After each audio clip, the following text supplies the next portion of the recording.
Pergi kemana? Odie kayo. Bagaimana cara membentuk kalimat dalam bahasa Korea? Kita akan belajar pada materi kali ini.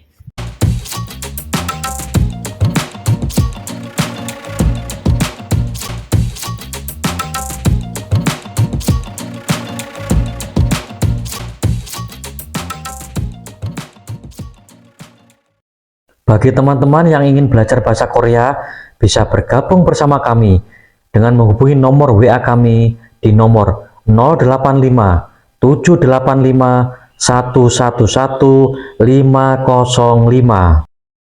Tersedia kelas online maupun offline, bisa dipilih sesuai dengan kebutuhan kalian masing-masing. Dan untuk informasi lengkapnya dan konsultasi gratis, bisa menghubungi nomor 085 785 111 505. Assalamualaikum warahmatullahi wabarakatuh, teman-teman semua dimanapun kalian berada. Semoga pada saat ini kalian tetap semangat, selalu diberi kesehatan dan kelimpahan rezeki oleh Allah Subhanahu wa Ta'ala.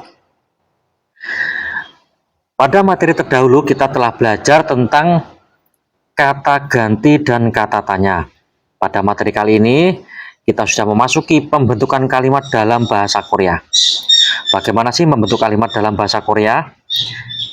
Oke teman-teman, sebelum kita belajar seperti biasa kita berdoa menurut agama dan kepercayaan kita masing-masing.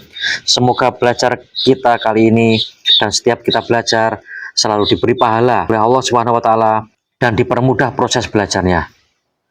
Berdoa mulai.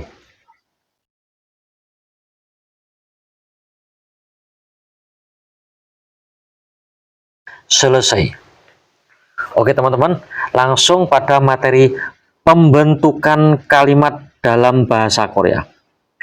Pada dasarnya untuk membentuk kalimat dalam bahasa Korea itu hampir sama seperti dalam bahasa Indonesia teman-teman, yaitu menggabungkan antara kosakata satu dan kosakata lainnya.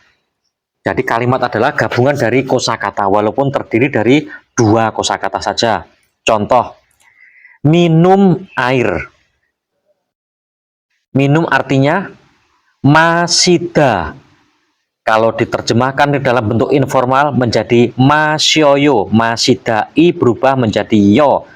Ditambah yo akhirannya masyoyo minum. Sedangkan air adalah mul. Dalam bahasa Korea, pembentukan kalimat dimulai dari belakang teman-teman. Untuk bahasa Indonesia dimulai dari depan. Contoh, minum air. Kalau bahasa Indonesia berarti masyoyo mul gitu teman-teman ya. Karena dalam bahasa Korea maka pembentukannya dari belakang. Menjadi mul masyoyo. Pergi kemana? Pergi artinya kada atau kayo. Sedangkan kemana? Odi atau di mana ini teman-teman artinya ya. Where kalau dalam bahasa Inggris. Di mana atau kemana. Kapan kita mengartikan kemana? Kapan kita mengartikan di mana? Untuk mengartikan ini teman-teman tinggal ditafsirkan saja. Misalnya pergi di mana kok nggak penak atau nggak pantas ya, pergi kemana. Jadi odi diartikan kemana. Odi kayo pergi kemana. Makan roti. Makan roti. Makan artinya mokda. Dalam bentuk informal menjadi mokoyo. Sedangkan roti artinya pang. Kalau dalam bahasa Indonesia, mokoyo pang, makan roti. Kalau dalam bahasa Korea, dibalik menjadi pang mokoyo. Seperti itu teman-teman ya. Oke, ini nanti kita kerjakan. Sekarang kita lanjut halaman berikutnya. Dalam bahasa Indonesia, urutan kalimat adalah A, B, C, D. Ingat urut ya teman-teman, A, B, C, D. Sedangkan dalam bahasa Korea, urutannya adalah D, C, B, A. Jadi dari belakang penghitungannya teman-teman. Contoh, belajar bahasa Korea di tempat kursus bersama teman. Belajar, kita beri hitungan A. Bahasa Korea B. Di tempat kursus C. Bersama teman D. Bersama D. Teman E. Jadi dimulai dari E, D, C, B, A. Kalau bahasa Indonesia A, B, C, D, E. E, teman, cinggu. Bersama, kaci. Ini dibaca kaci teman-teman ya. T bertemu I, bukan dibaca kati tapi kaci. di tempat kursus. Hakwone, hakwon artinya tempat kursus, sedangkan artinya di tempat kursus.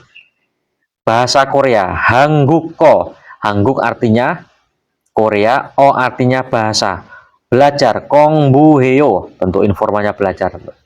Jadi belajar bahasa Korea di tempat kursus bersama teman menjadi Jinggu Kachi Hakwone Hangguko Kongbuheyo. Seperti itu teman-teman ya. Sedangkan secara umum struktur bahasa Indonesia adalah SPOK.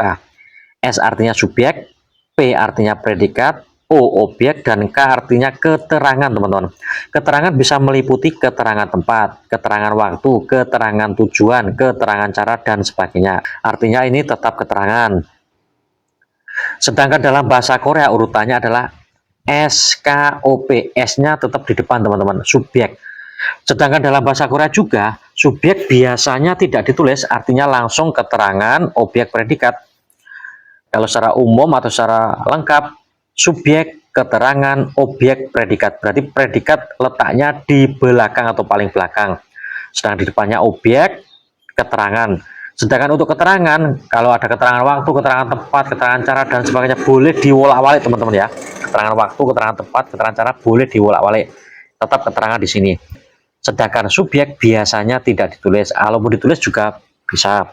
Kalau tanpa subjek berarti keterangan, objek, predikat. Kalau tanpa keterangan berarti objek, predikat saja. Seperti contoh sebelumnya tadi, mul masyoyo. Mul artinya objek, sedangkan masyoyo artinya predikatnya. Contoh, adik makan roti di kamar. Adik artinya subjek, makan artinya predikat, roti objeknya, di kamar keterangan tempatnya. Menjadi dongsengen bange pangel mokoyo. Loh, kenapa ada en, kenapa ada el, kenapa ada e? Nah, ini partikel teman-teman yang menunjukkan subjeknya dan objeknya dan keterangan tempatnya. Misalnya disebutkan dongseng bang pang mokoyo. Apakah boleh? Tetap boleh teman-teman ya. Seperti halnya kita orang Indonesia. Kalau ada orang asing menyebutkan kata yang sulit atau kata yang salah, kita tetap mengerti artinya. Seperti itu. Sama saja teman-teman. Kita bilang dongseng bang pang mokoyo. Tetap orang Korea akan tahu artinya. Tapi dalam mengerjakan tugas atau soal pasti nanti akan keliru. Tapi kalau untuk mengerjakan soal IPS topik, insya Allah tetap benar. Artinya apa? Artinya kita cukup tahu tujuan kalimatnya teman-teman, atau arti secara umum kalimatnya, atau ide utama kalimatnya. Dongseng adik, bang kamar, pang roti, mokoyo makan. Ini ada diolah-alik teman-teman ya, kita tetap tahu artinya kok. Kecuali ini berbeda arti. Dongseng diartikan ibu, bang diartikan ruang kelas, pang diartikan nasi, mokoyo diartikan minum. Nah, ini salah total teman-teman kalau seperti ini. Yang terpenting kita tahu konsepnya, nanti pasti akan bisa mengerjakan soalnya. Untuk kebenarannya ini nanti digerabak-gerabak bisa teman-teman ya. Ingat, tujuan belajar kita adalah untuk lulus ujian IPS topik. Oke, selanjutnya, subjek terdiri dari orang, kata ganti orang, dan kata benda. Subjek itu orang, misalnya bapak, ibu, adik. Kata ganti orang bisa jadi itu polisi, terus dokter, terus perawat, dan sebagainya. Kata benda bisa jadi meja, kursi. Objek bisa juga orang, kata ganti orang juga kata benda. Ini juga bisa menjadi objek juga teman-teman ya. Selain menjadi subjek, ini juga bisa menjadi objek. Sedangkan predikat kebanyakan terdiri dari kata kerja dan kata sifat. Secara umum ya, keterangan berarti keterangan tempat, keterangan cara, keterangan waktu, dan keadaan. Ini secara keterangan. Tadi ini sudah, bahwa untuk bahasa Indonesia urutannya adalah A, B. Sedangkan bahasa Korea yaitu sebaliknya, yaitu B dan A teman-teman. Contoh daging sapi urutannya AB kalau dalam bahasa Indonesia. Kalau dalam bahasa Korea BA, sapi daging, berarti sogogi gitu teman-teman ya. Oke, selanjutnya kita akan bahas halaman berikutnya. Kita akan belajar tentang subjek, kita akan belajar tentang predikatnya, kita akan belajar tentang keterangan tempat, keterangan letak, kita akan belajar tentang objek dan sebagainya. Kita akan kembali ke halaman yang sebelumnya, akan mengerjakan contoh soalnya. Ibu makan nasi. Ibu artinya omoni. Makan artinya mokoyo, nasi artinya bab.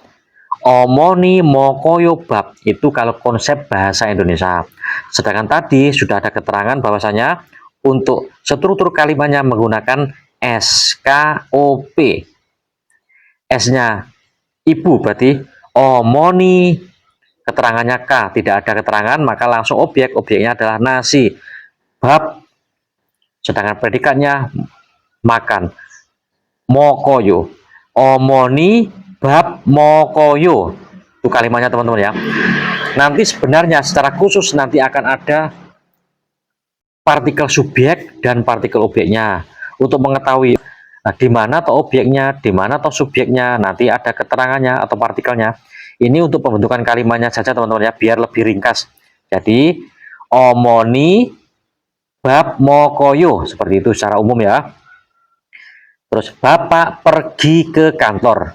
Bapak tadi adalah subjek, pergi predikat, ke kantor adalah objek, bukan. Ke kantor adalah keterangan tujuan teman-teman, berarti objeknya tidak ada. Subjeknya dulu dibaca aboji, keterangan tujuan. Ke kantor berarti samusire, samusil artinya kantor, sedangkan artinya ke teman-teman ya. Samusire, pergi artinya kayo, aboji samusire kayo, seperti itu teman-teman ya. Secara umum nanti kita akan belajar tentang partikel subjeknya. Kalau digunakan dengan partikel subjek dengan benar, bahasa Koreanya abojinen samusire kayo. Nah, ada nen, partikel nen, yaitu partikel subjek. Oke, selanjutnya adik belajar. Adik artinya subjeknya, belajar adalah keterangan cara, bukan. Belajar adalah predikatnya teman-teman. Berarti subjek langsung predikat, tidak ada keterangan, tidak ada objek. Berarti dongseng kongbuheyo, dongseng di depan, kongbuheyo di belakang, predikatnya dongseng kongbuheyo. Berarti dongseng kongbuheyo. Kalau pembentukan kalimat dengan partikel subjek dibaca dongsengen kongbuheyo atau dongsengi kongbuheyo.